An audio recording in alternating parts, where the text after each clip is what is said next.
ომის დასრულების პირველი ნაბიჯი დაუყოვნებლივ და უპირობოდ ცეცხლის შეწყვეტა უნდა იყოს. თუმცა ამჟამად ჩვენ ვერ ვხედავთ ვერანაირ ნიშანს იმისა, რომ რუსეთი მზადაა ცეცხლის შეწყვეტისთვის. რუსეთი არ ამცირებს თავის სამხედრო ძალისხმევას, არამედ აძლიერებს მას. ჩვენ იმ ვითარებიდან, სადაც რუსეთი ვითომ მოლაპარაკებებში მონაწილეობს, იმ სიტუაციამდე უნდა გადავიდეთ, სადაც მათ მოლაპარაკება სჭირდებათ. ბევრს საუბრობენ შეთანხმების ფარგლებში უკრაინული არმიის შემცირებაზე. თუმცა ჩვენ არაფერი გვსმენია რუსეთის არმიის შეზღუდვაზე, რომელიც უკრაინაში შეიჭრა და ეს დესტრუქცია გამოიწვია.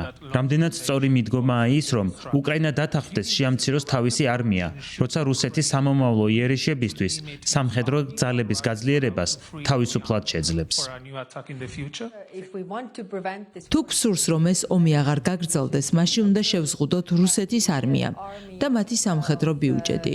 თუ შენი მთლიანი ბიუჯეტის 30-40%-ს სამხედრო მიზნით ხარჯავდა სოციალურ საკითხებზე მხოლოდ 16%-ს, მაშინ მისი ხელახლა გამოყენება ისევ მოგინდებათ. ეს კი ყველასთვის საფრთხეს წარმოადგენს. ჩვენ ყოველთვის ვამბობდით, რომ ყველა ქვეყნის სუვერენული უფლებაა გადაწყვიტოს, რამდენს ხარჯავს სამხედრო სფეროზე. ამიტომ არ უნდა გავახვიოთ ამ ხაფანგში, რომელსაც რუსეთი გვიგებს, როდესაც უკრაინის არმიის შეზღუდვაზე საუბრობს.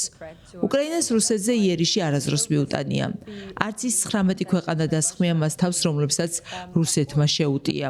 ყურადღება უნდა გავამახვილოთ იმაზე, თუ რა სახის დათმობებსა და შეზღუდვებს ვხედავთ რუსული მხრიდან, რათა ვითარება არ გაუარესდეს და მათ ხელახალი შეჭრის შესაძლებლობა აღარ მივცეთ.